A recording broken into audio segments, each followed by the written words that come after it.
aplicativo do Cresce São Paulo é a principal ferramenta de acesso aos serviços e comunicação do Conselho. Faça agora o download na App Store.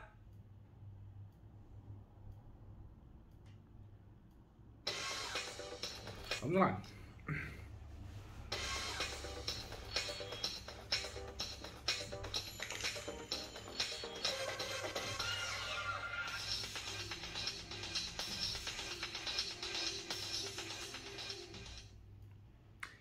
Vamos lá, mais uma aula importante aqui na TV Cresce, uma aula de Direito Imobiliário. E o assunto, nós vamos falar sobre um assunto muito importante, objeto de polêmica, objeto, sim, de muitas notícias erradas, fake news, né? Então, um assunto muito interessante. Nós vamos tratar do uso capião e a nova jurisprudência. Professor Júlio, muita coisa mudou em relação ao uso capião? Mudou. Eu trato desse assunto no meu livro, o Manual de Prática em Direito Imobiliário, e com base nele nós vamos tratar e estudar juntos aqui nesta aula, tá bom? Vamos lá. Quando nós falamos de uso capião, nós temos que lembrar que o uso capião é uma forma originária de adquirir propriedade no Brasil. Uma forma originária. Eu posso usar o uso capião para transformar a posse em propriedade. Esse é o objetivo do uso capião, transformar a posse em propriedade. Mas não é só isso. Nós podemos usar o uso capião também para sanar vícios registrais. E olha que tem, são vários vícios registrais. No Brasil é muito comum você ter um imóvel que não tem registro em lugar nenhum. Isso acontece em todos os estados do Brasil. Muitos imóveis que não têm registro em lugar nenhum. É uma realidade. Quando nós falamos aqui então do uso capião, nós vamos usufruir do uso capião para regularizar imóveis com base na posse e também sanar vícios registrais. Vícios registrais no sentido de criar uma matrícula para aquele imóvel que nunca teve matrícula em lugar nenhum. Nunca teve matrícula, nunca teve transcrição. Então o uso capião pode ser utilizado para isso também. Quero lembrar também que o uso capião também serve para unificar um imóvel. Eu tenho dois imóveis, a capa do livro, aqui o verso do livro, com matrículas separadas. Esse tem uma matrícula, esse tem outra matrícula. Eu posso fazer um uso capião e aproveitar o uso capião para unificar essa matrícula. Transformar esse imóvel numa matrícula só. Transformar esse imóvel numa RG só. É possível fazer isso. Então o uso capião, veja, além de sanar vícios registrais, ele pode ser utilizado naquela situação do imóvel que não tem registro em lugar nenhum, ele pode ser utilizado também para unificar uma matrícula. E o inverso também. Vamos dizer que eu tenho aí uma área do tamanho do livro e verso do livro do professor, e eu quero fazer o uso capião só de uma parte, ó. Tá vendo? Olha o tamanho da área. Mas a posse que eu tenho, o meu cliente tem, é só de uma parte. Eu posso fazer isso, professor Júlio? Pode. A matrícula, a transcrição, é essa aqui. Mas você está fazendo uso capião apenas de parte dessa matrícula. Você vai gerar uma matrícula a mais, uma matrícula individual. Então eu volto a falar. O uso capião pode ser utilizado na prática para unificar um imóvel e individualizar o imóvel. Unificar e individualizar, ok? Então veja, olha a importância do uso capião. Não é algo de invasor, não é algo absurdo, algo errado, não é não. O uso capião é utilizado muito por diversas construtoras, incorporadoras. É um meio de regularizar esse imóvel. É um meio que eu costumo dizer que é rápido, menos oneroso. No direito nós temos diversas ações. Muita gente, não conhecedor da área, em algumas ocasiões acaba optando por outras ações. Demarcação de terras, retificação de registro público, ação de adjudicação compulsória, que inclusive existe a figura inversa dessa ação. Mas cuidado. Eu costumo dizer que no direito imobiliário existem ações traiçoeiras. Trago o exemplo da ação de adjudicação compulsória.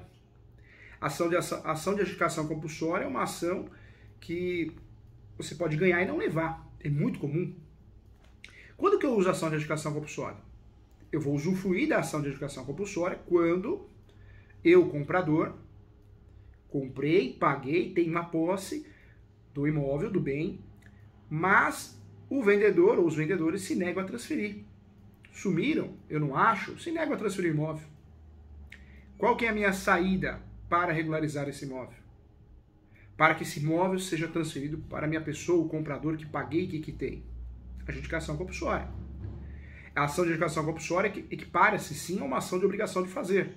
Eu, autor da ação, o comprador, quero que o Poder Judiciário obrigue o vendedor a transferir para a minha pessoa o imóvel, para mim, para a esposa.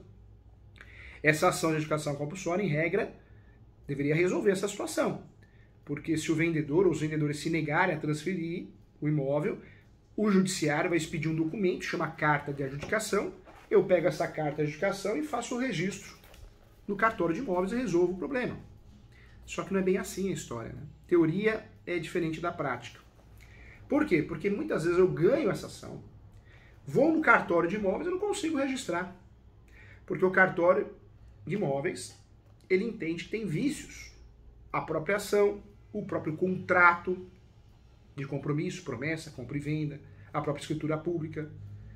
Mais de 60 vícios podem ser apontados para que o cartório negue o registro. Aí você vai falar assim para mim, mas professor Júlio, isso é fácil.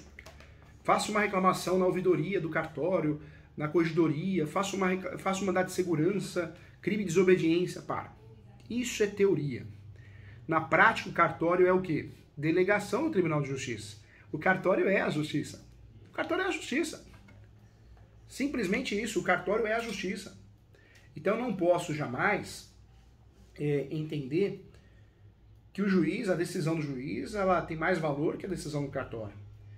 Isso afronta até a Lei 6.015, a Lei de Registros Públicos. Nós temos o princípio da autonomia, o cartório pode falar não, porque o cartório ele quer dar segurança à sociedade, ele é um consultor daquele assunto. Então se existe uma decisão com vícios, e cá entre nós, hein, o que tem de decisão mal feita, mal fundamentada, com vícios processuais, é fato. Então cuidado, tá? E nem sempre nós podemos, de fato, acreditar no que a gente escuta falar na teoria. Então, muito cuidado em relação a isso. Então veja, o uso capião serve sim para bens móveis e imóveis. Nós temos 3 procedimentos de uso capião: judicial, extrajudicial e administrativo. Cuidado, administrativo não é a mesma coisa que o extrajudicial, são procedimentos diferentes. E eu sempre falo nos meus livros, que nós temos 36 espécies de uso capião. São muitas, né? Algumas desconhecidas, mas são espécies reais. Isso existe, isso é fato.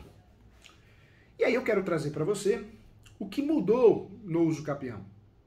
A nova jurisprudência sobre esse assunto.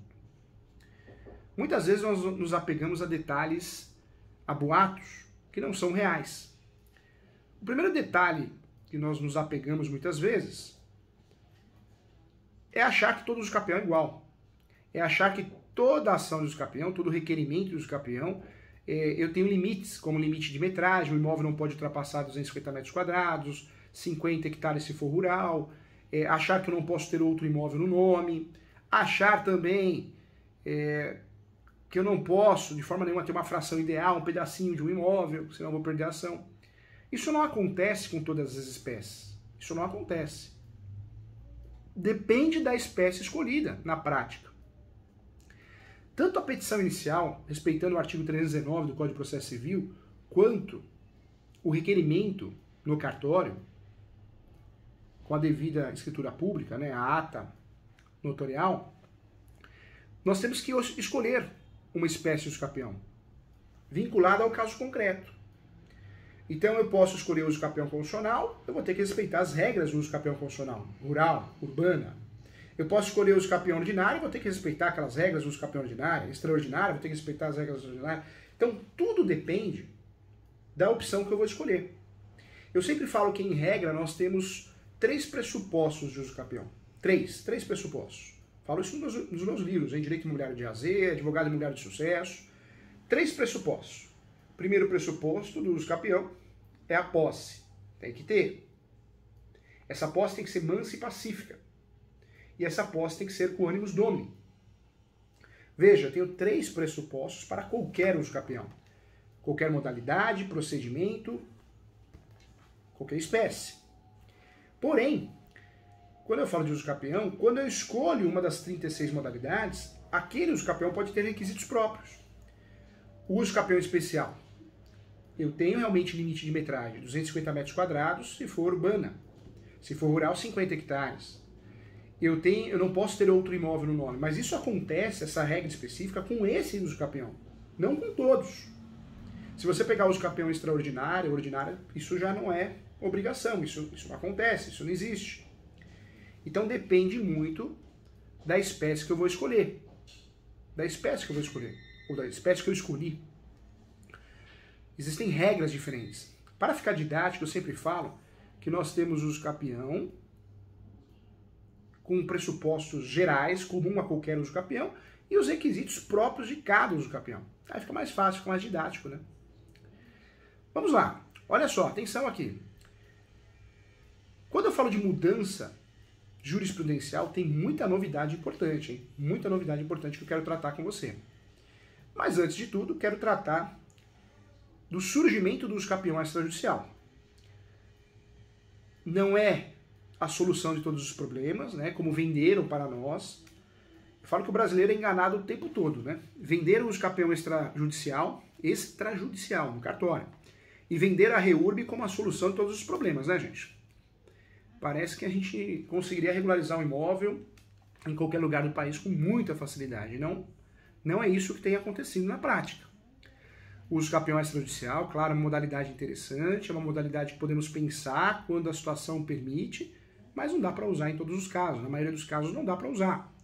Ah, professor Júlio, mas aí dá para fazer uma audiência de conciliação no cartório. O cartório não quer nem fazer o uso capião pela responsabilidade, pela má remuneração. Imagina fazer uma audiência de conciliação. Então, muita conversa mole, né? O Brasil é muito grande, claro que nós temos diferenças de região para região, né? Você pega uma cidade do interior, o cartório pode dar mais atenção, claro.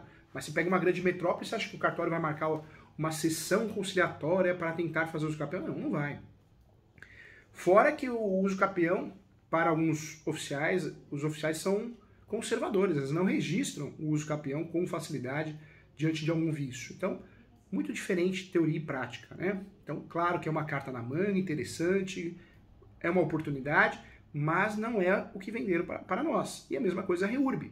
A REURB, linda a ideia, a lei é bonita, mas surgiu com vício, né, gente? Que vício, professor Júlio? A REURB, ela nasce com defeito, na minha opinião.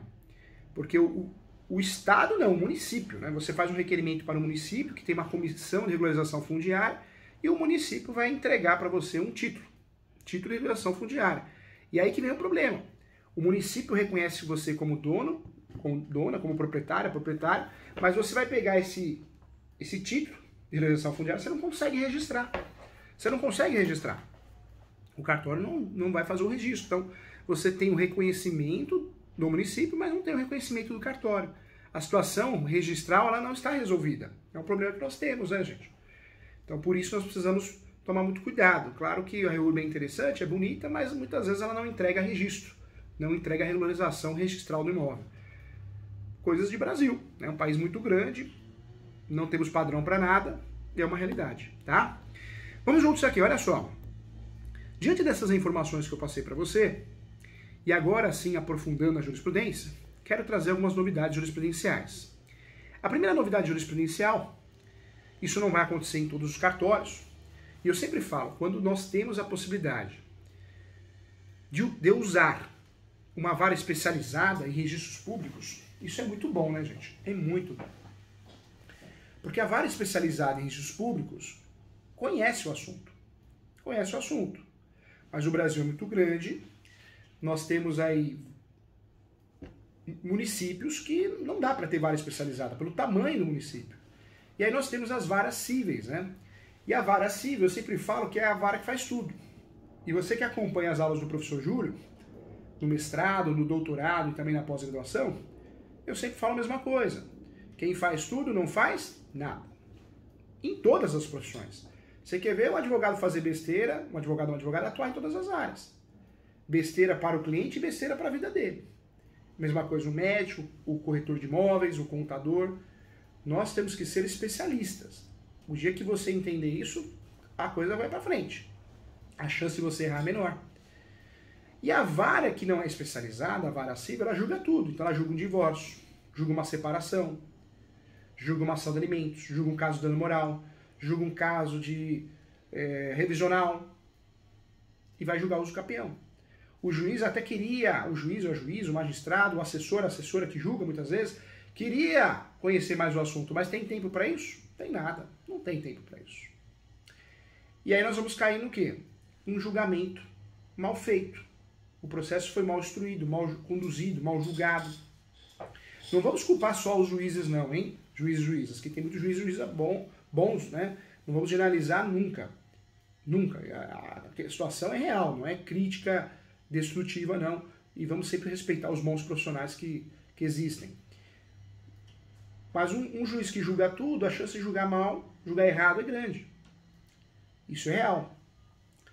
Então, as várias especializadas, nós temos sim entendimentos diferentes que têm ajudado o cidadão brasileiro. Vamos lá, primeira situação. As várias especializadas têm entendido sim, e uma mudança de comportamento, né, gente? Porque no passado, você antecipar a citação, então o advogado, a advogada bater palma, a própria parte, no vizinho do lado direito, do lado esquerdo, dos fundos, e fazer assinar uma declaração que está ciente do processo e não tem nada a reclamar, isso era muito interessante. Era muito interessante porque evitava assim, a demora da citação. Só que o judiciário não pensava assim. O judiciário pensava que isso não poderia ser usado para suprir a citação, porque senão causaria nulidade do processo. O judiciário de 10 anos para cá, o judiciário que eu falo, as várias especializadas, mudaram de ideia. Se o advogado, a advogada quer fazer isso e antecipar o procedimento de citação, é ótimo. É celeridade, é economia processual. E se alguém quer fazer nulidade, que faça em ação autônoma. Olha a mudança de pensamento jurisprudencial. Olha, já a nova... Estamos tratando aqui as novas jurisprudências a respeito do usucapião. O que mudou na jurisprudência? É o primeiro ponto. As várias especializadas, sim, têm aceitado isso. Têm enxergado com bons olhos. E aí eu volto na vara que não é especializada. A vara que não é especializada continua com aquele preconceito, né, com aquela visão atrasada. Não pode fazer isso. Tem que ocorrer a citação, senão dá nulidade. E acaba segurando o processo 6 meses, 1 ano a mais. 1 ano e meio. Que a citação é a fase mais demorada do usucapião, né? Sem dúvida nenhuma. Então, a primeira mudança jurisprudencial, mas isso acontece nas varas especializadas, né, gente? Não em todas as varas. Segunda mudança jurisprudencial, o reconhecimento de fato da soma de posse. Ah, professor Júlio, a soma de posse é reconhecida só no usucapião extraordinário. Não, no extraordinário e também no ordinário. Quando nós falamos da soma de posse, aparece no artigo 1243 e aparece muito bem explicado. O possuidor pode, para fim de contar o tempo exigido pelos artigos antecedentes, acrescentar à sua posse a dos seus antecessores, contando que todos tenham a posse contínua, pacíficas e, no caso do artigo 1242, com justo título e boa-fé. Ou seja, a jurisprudência fez uma mutação nesse artigo. A soma de posse hoje ela é aceitada de forma derivada e de forma originária. O que é a forma originária? Então, eu faço um usucapião com a posse dos meus pais, dos meus avós. Então, eu posso utilizar a soma de posse para efeitos de posse. Eu tenho 2 anos de posse, mas eles possuem 15. Eu posso usar essa soma da posse com base na posse dos meus parentes. O artigo 1243 ele fala antecedentes, que é o termo mais utilizado pelo artigo. Então essa é a soma de posse clássica, é a soma de posse originária. Professor, o que é a soma de posse derivada? Eu faço um contrato vendendo a minha posse para a Sara. Eu vendo, eu tenho 10 anos de posse, eu tenho um imóvel irregular, eu vendo para a Sara que está comprando esse imóvel irregular. Ela tem ciência, o nome do contrato, seção de direitos possessórios. Dentro desse contrato existe uma cláusula dizendo o quê? Dizendo que eu posso somar a posse. Que eu estou comprando a posse para efeitos de soma. Então eu faço um usucapião no meu nome, no nome da esposa, somando a minha posse com a posse dela. Então é a soma de posse derivada. A jurisprudência permite isso, hein? Permite isso, tá? Ponto importante também. Então, o reconhecimento da soma de posse, que é realmente tipificada no código, mas o reconhecimento jurisprudencial da posse derivada, da soma de posse derivada, também é um fator que eu queria trazer aqui nessa aula, porque é algo que mudou na jurisprudência nos últimos 5 anos. Nós temos o reconhecimento de fato da soma de posse derivada, tá? Então, ponto importante, anota aí também. Vamos lá, mais um ponto importante, presta atenção na aula aqui, vamos lá, longe da televisão, isso é importante, pode mudar a tua vida, hein? Todo mundo tem um imóvel irregular ou um parente que tem. Vamos lá. Segundo ponto que eu queria trazer para você, então, em relação à soma de posse. Ela é, sim, tipificada no código, hein? A jurisprudência aumentou a leitura, a visão da soma da posse. Ok? Vamos lá, mais uma situação que eu quero trazer para você, jurisprudencial, que mudou. E essa é uma grande novidade.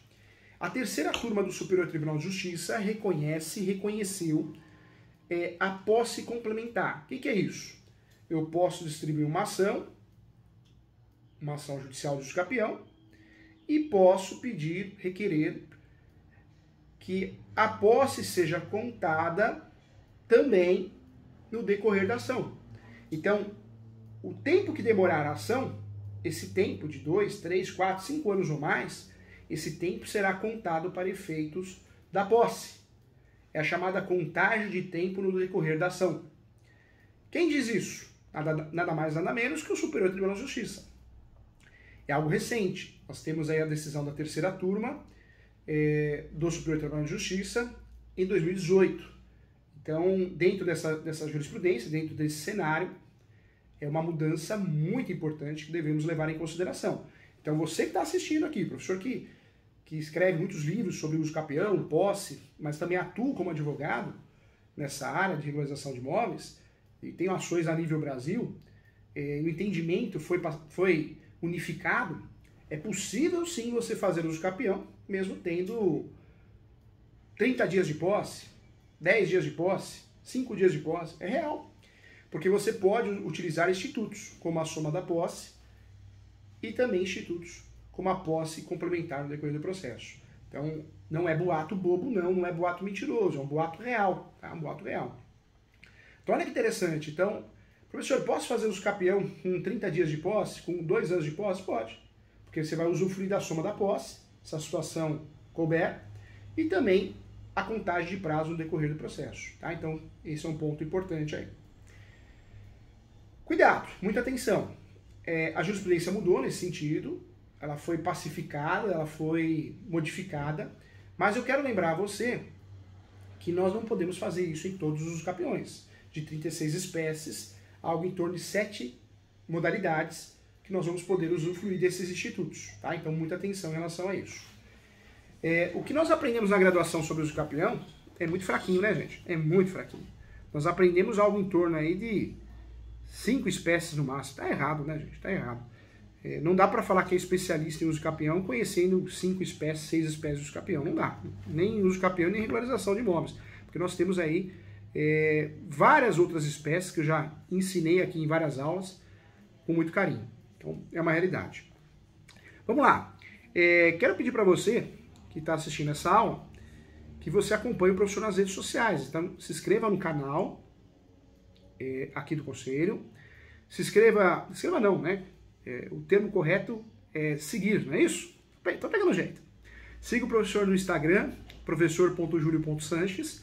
Eu divulgo muitas aulas, palestras gratuitas, sorteio dos meus livros, né? Essa semana eu vou sortear esse livro aqui, Manual de Prática de Direito Imobiliário, da Quartier Latam, livro maravilhoso. E também, se você quer entrar em contato comigo, tem o e-mail do professor, julio.professor.direito@gmail.com. Eu aviso que eu sou lento para responder e-mail, em virtude do trabalho, da demanda. Então, professor, estou com pressa. Não é o e-mail que vai resolver, tá? O professor acessa o e-mail todo dia, mas não dou conta, né? O professor recebe uma média aí de 1.000 e-mails por semana, é muita coisa. Então, se você dividir isso, conseguir responder uns 50 e-mails por dia, olha lá, né? Não dá. Então, se for com pressa, não é o caminho correto, tá? E aí eu passo o telefone, o WhatsApp. O WhatsApp é o 11 o DDD, 97685-3891. O WhatsApp do escritório do professor, mentorias, consultas, é o 97685-3891. Professor que presta muita mentoria para advogados de outras áreas ou da área de direito imobiliário para dividir a responsabilidade, trazer novas teses, com muito carinho. É um trabalho que eu faço com muitos anos, com excelência, muito legal, criando novas amizades, parcerias, isso é muito bom, tá? Muito bom. Legal, vamos às perguntas então? Tem perguntas? Deixa eu passar também aqui. Já chegou a pergunta aqui, olha que legal. Quero convidar todo mundo a fazer a minha pós-graduação, hein? Tenho a honra de coordenar 27 pós-graduações hoje, amanhã tudo pode mudar, né? Não podemos ter ego nenhum, tudo muda, tudo é vulnerável, né? mas hoje eu tenho aonde coordenar a pós-graduação na Escola Superior Universitária. Então entra lá, www.portaliso.com.br. A pós-graduação que eu sempre divulgo é mais acessível, né? É R$ 980 e você faz após 18 meses, pode fazer até 18 meses. É online, muito bacana, tem plantão de dúvida com o coordenador e os professores. Muito legal, muito bacana. Convido você a fazer, tá bom? Vamos lá, vamos uma pergunta aqui. Muito obrigado, Felipe. Olha o Décio aqui, ó. Qual o tempo para esse processo? Décio, depende, né? Nós temos os campeões, eu tenho ações de uso campeão no Brasil todo, eu advogo fazendo ações de uso campeão no Brasil todo, literalmente. Eu acho que não tem um estado que eu não tenha ação. Seja assinando, seja o escritório assinando, ou em parceria com o advogado onde eu fiz a peça. O que eu vejo, e eu tenho propriedade para falar, as ações de uso campeão já foram demoradas. É claro, tem estado, tem lugar que não vai, né? Coisa não anda. Oh, meu Deus do céu. Mas o uso campeão, pelo fato de ser digital, nós temos decisões de um ano. E eu sempre falo, eu dou uns bons exemplos e dou mesmo. Fórum de Osasco. Você que é de Osasco, região. Eu tenho uso campeão lá que durou menos de um ano. Um não, alguns, né? Tenho falado com os alunos também. Então, nós temos aí processo de uso campeão judicial que tem durado menos de um ano. É real isso. É verdade. Legal, né? Isso é celeridade de economia processual. Isso é prestação de serviço de qualidade. Agora tem fórum, né? Tem vara que não ajuda muito. Então aí 2, 3, 4, 5 anos. Mas pelo menos o escritório aqui não tem mais ações que tenham demorado mais que 4 a 5 anos. Melhorou muito. Pelo que o uso campeão entrega, que é uma ação que regulariza o seu imóvel, não tem preço você ter um imóvel regularizado, pela segurança, pela garantia, pelo valor de mercado, é uma ação que tem demorado pouco, né? Tem sido rápida. Em alguns cartórios, não tem nem o que falar, né, gente? Osasco, sensacional. As ações durando de uso campeão, a duração menor que um ano. Meu Deus do céu, maravilhoso isso, tá? Um abraço para você, Décio. Olha o Marcos Souza. Bom dia, professor. Jurisprudência e doutrina seria uma modificação na lei por alguma autorização? A lei, nós temos o Código Civil, várias outras leis. A jurisprudência são julgados, né? São julgados. Que nem eu falei aqui da soma de posse e da contagem da posse no decorrer do processo. Não aparece em artigo nenhum. Não aparece no Código Civil, no Código de Processo Civil, em lugar nenhum. É uma mudança jurisprudencial. É o Superior Tribunal de Justiça decidindo sobre o assunto. Ou seja, ele cria uma jurisprudência forte. Então, jurisprudências são julgados. Doutrina são livros, né? Igual os meus livros que eu escrevo aqui, que são usados como doutrina. Inclusive, a pessoa ficou muito feliz, porque juízes estão utilizando meus livros para fundamentar suas sentenças. Isso não tem preço, né? Não tem preço. Tá bom? Muito obrigado. Olha o Ricardo aqui. Olá, Ricardo. Ribeirão Preto, que legal. O imóvel que está com IPTU em dia, mas a construção está se deprecando. Invadindo isso, cabe uso campeão? Ricardo, quando você tem um imóvel e esse imóvel ele está abandonado, o risco de uso campeão é muito grande. Como o professor dá muita aula e muita palestra de uso campeão pelo fato de ser especialista, acabei de ganhar o prêmio da revista Four Times como um dos maiores especialistas de direito imobiliário na parte de regularização de imóveis, e meu livro também ganhou da Magister, eu posso falar com muito carinho para você. Não estou aqui incentivando ninguém a fazer uso campeão, roubar imóvel do outro. Tem gente que confunde as coisas, né? Hoje em dia tem muita gente que agride com palavras, falando, olha, você não está incentivando nada. A população brasileira precisa saber das informações.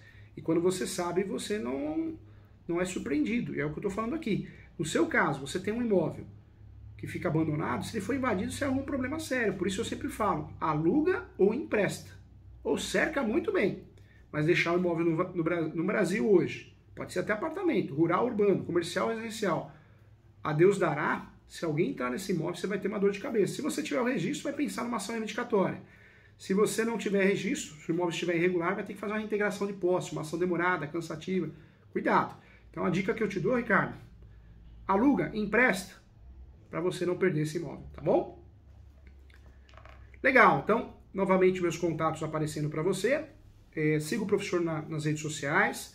No Instagram é professor.julio.sanches, o e-mail julio.professor.direito@gmail.com, o WhatsApp é 11 97 85 3891, tá bom? Venha fazer minha pós-graduação, venha estudar aqui com o professor na TV Cresce.